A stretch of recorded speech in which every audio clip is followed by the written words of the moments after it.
Mesdames, Messieurs, bonsoir et bienvenue à tous. À la une de ce journal, la guerre contre le terrorisme et la crise socio-politique dans les régions anglophones mettent à mal les finances publiques au Cameroun. Au regard de la situation financière et économique désastreuse, Paul Biya, en marge du sommet Chine-Afrique, plaide pour l'annulation de la dette et sollicite les financements chinois pour la construction des autoroutes au Cameroun. Des menaces pèsent sur l'effectivité de la rentrée scolaire 2018-2019 dans la région de l'extrême nord Cameroun. Des menaces dues aux inondations qui ont frappé cette partie du pays durant le mois de juillet 2018. De nombreux parents ont perdu les récoltes durant les intempéries. Voilà pour le sommaire.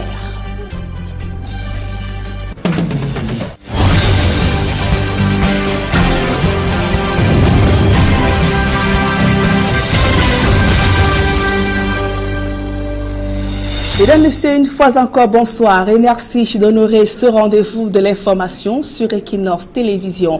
Les ravages des inondations du mois de juillet 2018 pourraient perturber la rentrée scolaire de lundi prochain dans la région de l'extrême nord Cameroun. Des milliers d'élèves pourraient donc ne pas reprendre le chemin de l'école lundi prochain du fait de la destruction des économies des parents lors des intempéries. Et la communauté éducative, quant à elle, souhaite d'ailleurs le réajustement des délais des inscriptions. Amadou Daïrou, Séverin Choubon, Donald Brice, Kamgan. Ici, le lycée de Katoual, c'est le premier arrondissement de Marois, dans la région de l'extrême nord. L'établissement scolaire a perdu 2 salles de classe pendant les inondations de juillet dernier, mais le plus gros mal ici, c'est l'impact qu'ont laissé ces violentes intempéries dans la localité. La furie des eaux a ravagé les cultures des paysans et surtout emporté l'essentiel des économies rassemblées pour préparer la rentrée scolaire. Le sinistre laisse la communauté éducative incertaine. Aucun élève n'est inscrit au lycée de Katoual à 3 jours de la rentrée scolaire, au passage de l'équipe d'Equinox Télévision. À l'issue d'une concertation avec les responsables du lycée, l'association des parents d'élèves a souhaité que les inscriptions soient prolongées jusqu'à la fin des récoltes, comptant sur la moisson récupérable. Ce que vit Katoual, c'est la situation que connaissent de nombreuses localités dans la région de l'extrême nord après les fortes pluies d'il y a un mois. Le dernier espoir des enseignants, élèves et parents de la région, la visite de la ministre des enseignements secondaires, Pauline Alovalionga, est annoncée ce samedi dans la région de l'extrême nord. Et la crise socio-politique qui secoue les régions anglophones fait planer les doutes sur l'effectivité de la rentrée scolaire lundi prochain, le 3 septembre prochain, dont les pouvoirs publics tentent de rassurer les parents ainsi que la communauté éducative sur les dispositions prises pour assurer la sécurité des élèves ainsi que du corps enseignant. Le gouverneur de la région du Sud-Ouest a saisi l'occasion de la sectorielle pour s'exprimer sur la question. Bernard Okalabila y appelle une fois de plus les parents à laisser les enfants aller à l'école. Écoutons à présent cette réaction du gouverneur de la région du Sud-Ouest, Bernard Okalabila, au micro d'Equinox Télévision. Les enseignants seront présents dans les salles de classe. Ils l'ont été l'année dernière. Ils ont pris l'engagement d'être dans les salles de classe. C'est d'ailleurs pourquoi ils se sont suffisamment mobilisés pour être ici, afin de s'accorder sur ce qui devrait être fait. Nous demandons seulement aux parents d'apporter leur soutien à ces enseignants qui se dévouent, qui se sacrifient, pour qu'ils sentent que chaque jour ils sont encadrés, ils sont soutenus, afin que leur mission puisse être facilitée sur le terrain. Mais vous voyez toute cette mobilisation, tout le monde a compris que plus que jamais, l'éducation des enfants est nécessaire pour la construction d'une société. Vous avez vu comment les parents et les élèves ont fêté les succès l'année dernière. Ceux qui n'étaient pas là n'ont pas fêté ces succès et je crois qu'ils le regrettent. C'est pour ça que tout le monde s'est mobilisé. Et toujours dans ce chapitre consacré à la rentrée scolaire 2018-2019, lutter sans relâche contre l'indiscipline, le retard et la gestion opaque des ressources, ce sont quelques mesures fortes qui ont été édictées aux chefs d'établissement au cours de la réunion sectorielle des enseignements secondaires dans la région de l'Ouest Cameroun. Dallas Tchana et Jean-Paul Sumiat.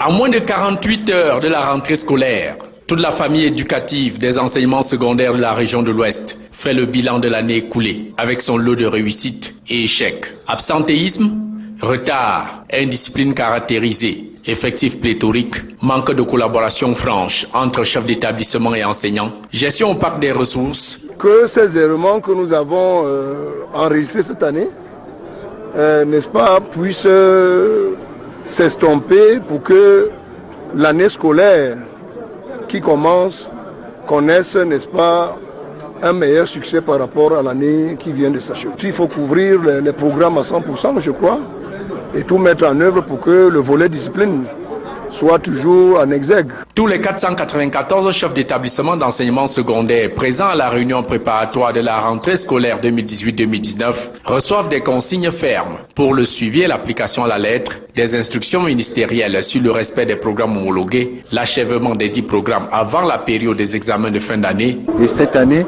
nous avons des orientations telles que l'inscription en ligne, l'instauration dans notre système scolaire de nouvelles séries. Et il faut manifester une attitude apologétique également par rapport au retour du manuel unique. Cette batterie de mesures édictées au cours de la sectorielle 2018 vise l'amélioration des performances aux prochains examens et concours. Sur 198 099 candidats présentés, 119 179 ont été déclarés admis pour un taux de réussite de 69,69%, soit une hausse de 6,32% par rapport à l'année écoulée. La région de l'Ouest comptait alors 13 181 enseignants pour 302 306 élèves encadrés dans 7 842 salles de classe. Dans le département d'Union et Kélé, région du centre, les enseignants d'éducation physique et sportive sont fatigués d'investir leurs propres ressources dans l'encadrement des enfants face à la vétusté du plateau technique et plaident pour l'amélioration de leurs conditions de travail.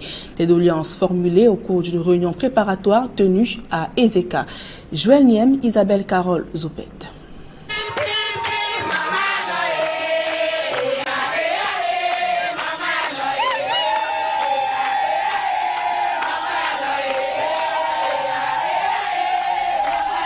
C'est un accueil des plus chaleureux qui a été réservé à Madame le délégué régional du sport et de l'éducation physique pour le centre à l'occasion des travaux de la 25e conférence sectorielle des services déconcentrés du ministère des sports et de l'éducation physique de la région du centre tenue à la délégation départementale d'Union et Kélé.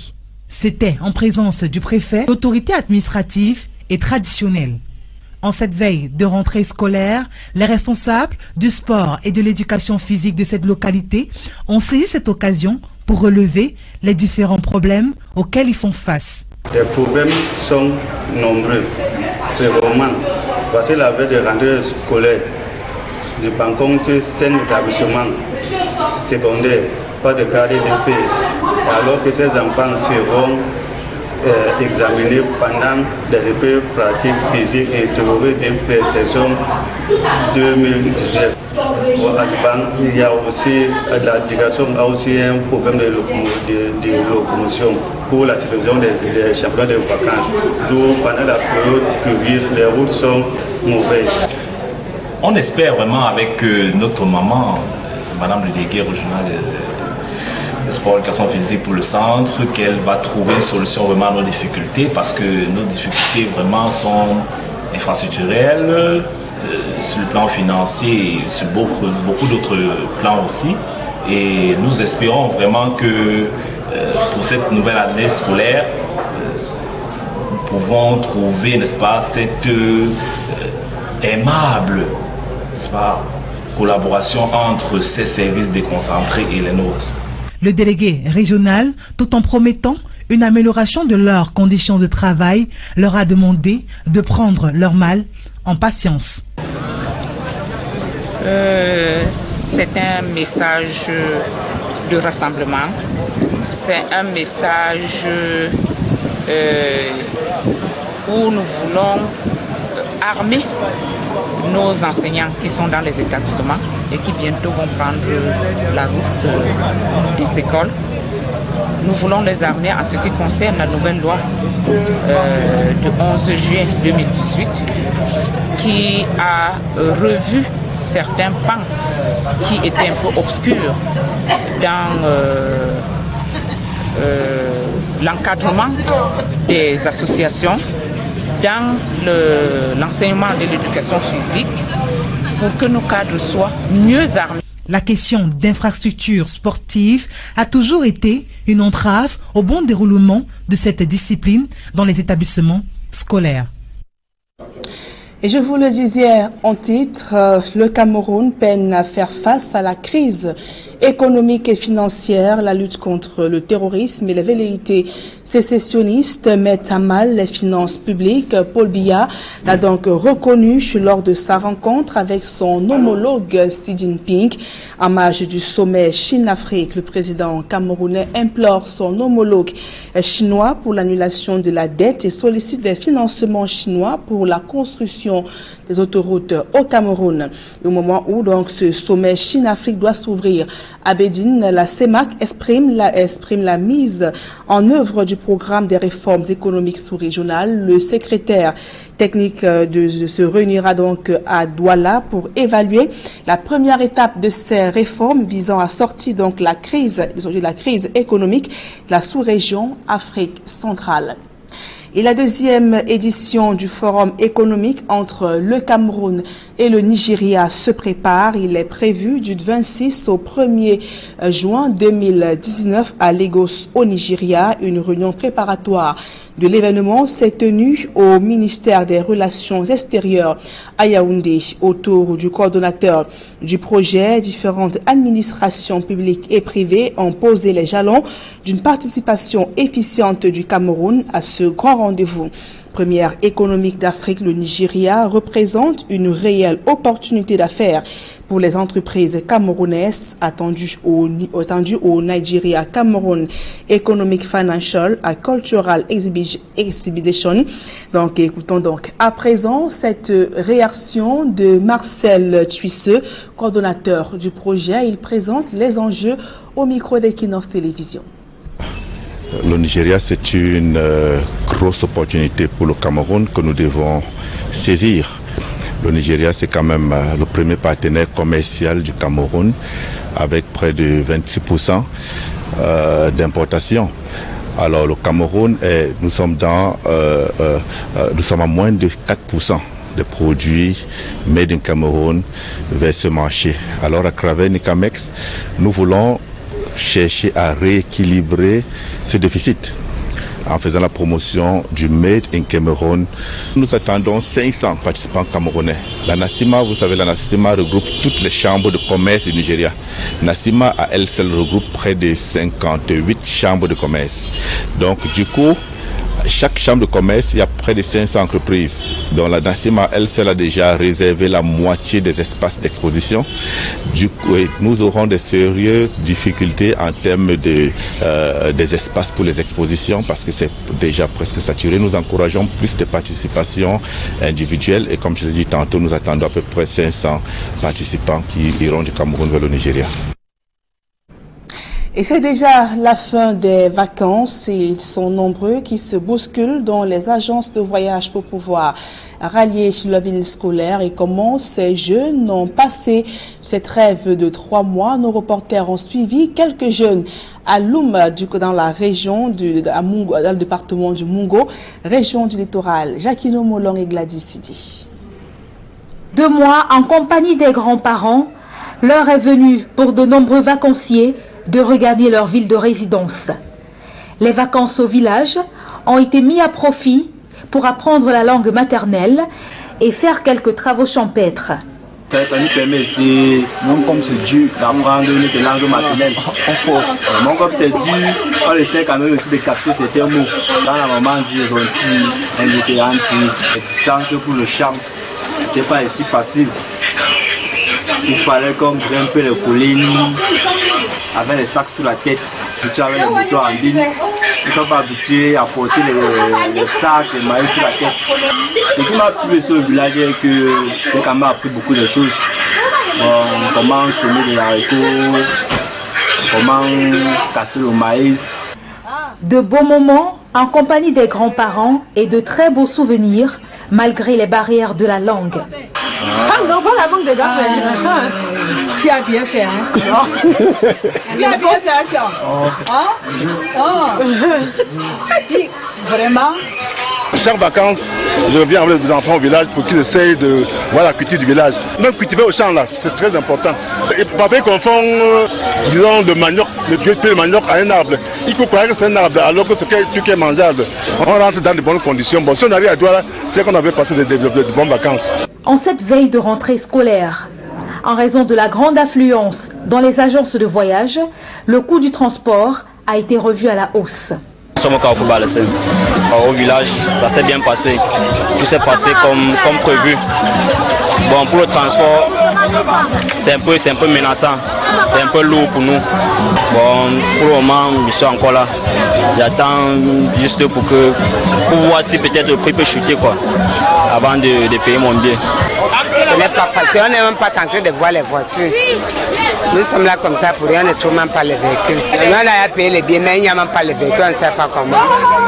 Les transporteurs se dédouanent en rejetant la faute sur les nombreux contrôles routiers qui se sont transformés selon eux en des points de péage. Le contrôle que le gouvernement met en route là, on dépense 20 000 francs pour arriver à Douala. On peut s'en sortir. On a au moins 20 groupes de routiers en route. Ils prennent 1 000 francs, 500 000. D'autres nous coupent 10 000. On doit s'en sortir comment? Ça, c'est un moment que nous, on devait aussi pointer. On ne s'en sort pas. Le pays, personne ne s'en sort pour le moment. Le pays va mal. Alors, là, nous-mêmes, on ne s'en sort pas. Nous, on ne sait si Yaoundé s'en sort, mais présentement, à Balessin, je crois que nous, on ne s'en sort pas au niveau du transport. Les vacances terminées, reste maintenant aux vacanciers de regagner leur ville de résidence pour reprendre le chemin de l'école lundi 3 septembre 2018. Et en page magazine de ce journal, plus de 360 maraîchers du village Colondom colonisent les marécages à des fins agricoles. Laitue, persil et autres céleri sont quelques-uns des légumes cultivés dans ces zones au bénéfice des marchés de la capitale. En visite dans les différentes exploitations, le délégué régional de l'agriculture a invité les maraîchers à adopter les bonnes pratiques pour plus de rentabilité. Marcelin Gansop, Emmanuel Diop. Le village Colondom est en mode colonisation des bas-fonds et autres zones marécageuses à des fins agricoles. Cette chefferie de 3e degré, située dans l'arrondissement de Yaoundé 1er, regorge pas moins de 9 bassins de production de l'essentiel des fruits et légumes qui donnent du goût à nos mets. Lorsqu'on a déjà fait transplanter les cultures, très tôt le matin, on vient faire l'arrosage. Dès qu'on finit de faire l'arrosage, s'il y a peut-être à sarcler, on fait le sarclage. Et s'il y a également à biner, on fait le binage. On fait également l'engraissage du sol, s'il y a à le faire. Quand on arrose bien, ça donne aussi bien. Mais il n'y a pas assez de vente.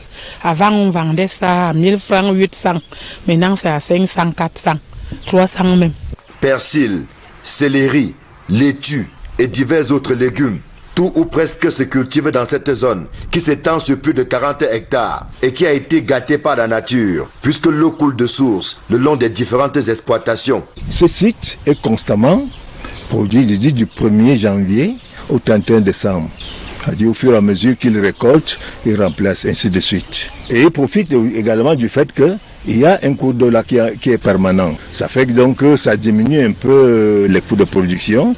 En visite dans ces grands bassins de culture maraîchère, la déléguée régionale de l'agriculture et du développement rural est porteuse d'un message d'encouragement à l'endroit de ces maraîchers qui se tuent à la tâche au quotidien pour ravitailler les marchés de la capitale en fruits et légumes. Vous-même, vous avez vu comment les condiments nous donnent envie de manger. À Yaoundé 1er, les producteurs se battent. On mange les produits frais qui ne dorment pas en route. Et les populations ont pu dompter les marécages de Yaoundé pour pouvoir nous nourrir. Ça fait plaisir et c'est bon. Je voudrais seulement leur demander de continuer, de ne pas baisser les bras. La patronne de l'agriculture dans le centre ne manque pas au passage de prodiguer quelques conseils.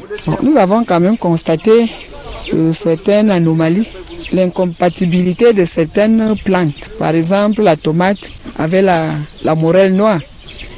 Et j'ai aussi vu quelque part où le poireau dominait le céleri. Les feuilles de céleri ont commencé à mourir. Nous avons aussi vu les mamans qui arrosent dans la journée, en plein soleil, c'est pas bon. Qui traitent en plein soleil, c'est pas conseillé. Le poste agricole de Nkolondom couvre 12 quartiers de l'arrondissement de Yaoundé 1er et 2 villages de l'arrondissement d'Okola, dans la Léquié.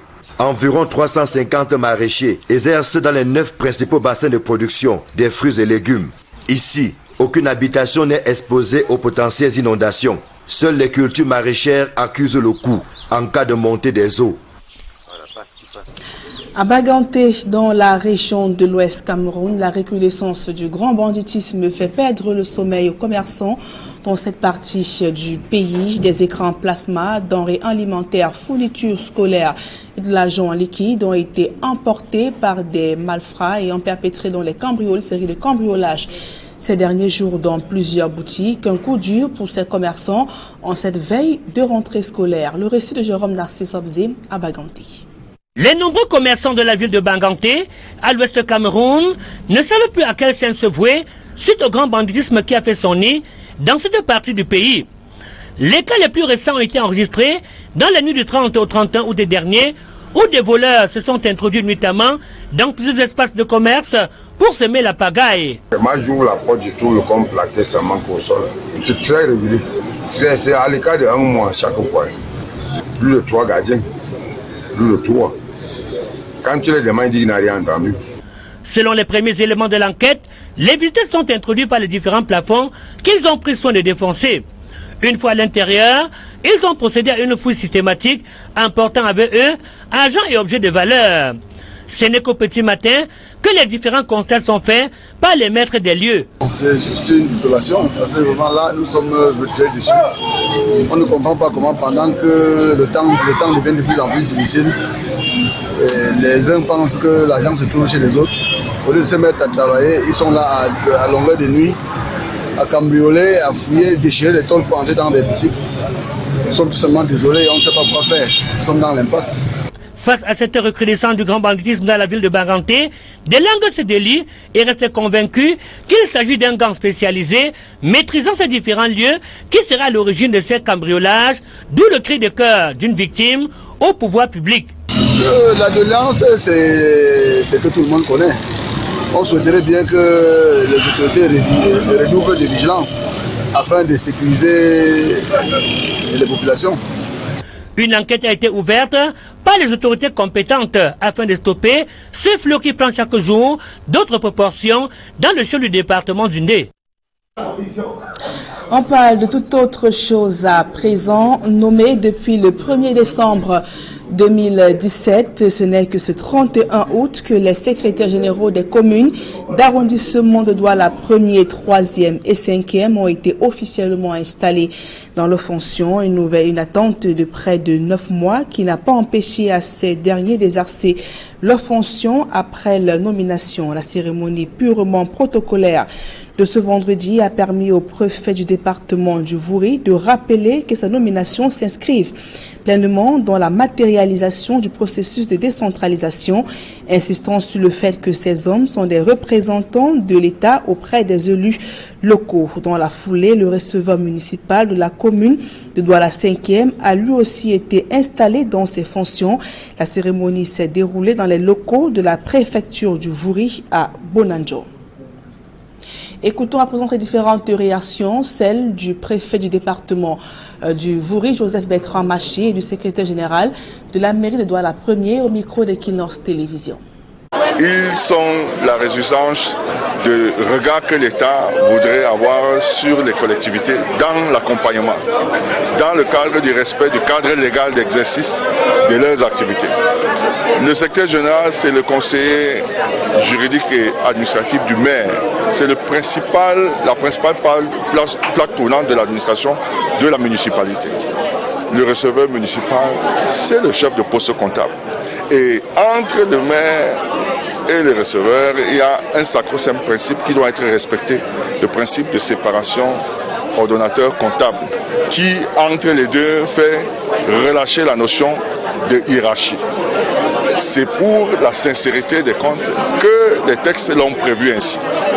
Donc j'attends de ces collaborateurs le respect du cadre légal et réglementaire de l'exercice de leurs fonctions. N'en déplaise à certains magistrats municipaux qui mettent en avant la fonction politique, oubliant que chefs d'exécutif, ils sont également chefs d'une administration, et une administration, ce sont des textes. Je veillerai à ce que le principe de séparation des fonctions entre le maire et le receveur municipal soit respecté, et je veillerai à ce que monsieur le maire fasse son travail dans le respect de la réglementation en vigueur. Et cette note en sport qui nous parvient à l'instant avant de refermer ce journal. Selon des sources à la FIFA, le mandat du comité de normalisation de la FECAFOOT pourrait une fois encore être prorogé jusqu'au 16 décembre 2018. L'information n'a pas encore été confirmée. Nous y reviendrons dans nos prochaines éditions d'information. C'est ici que nous mettons donc un terme à ce journal, mesdames et messieurs. Merci pour votre aimable attention. Dans un instant, la suite d'Equinox Soir avec Serge Alain Otouf. Voilà, merci Nadine Yambo pour le 20h. Nous, on va continuer ici sur le plateau avec les experts. On va parler de rentrée scolaire et, bien évidemment, la visite de Paul Biya en Chine. Bonne soirée à vous, Nadine Yambo. Bonne soirée à vous, Serge Alain Otouf. Voilà, madame, monsieur, dans un instant, la visite de Paul Biya en Chine et la rentrée scolaire, ce sera dans le débrief.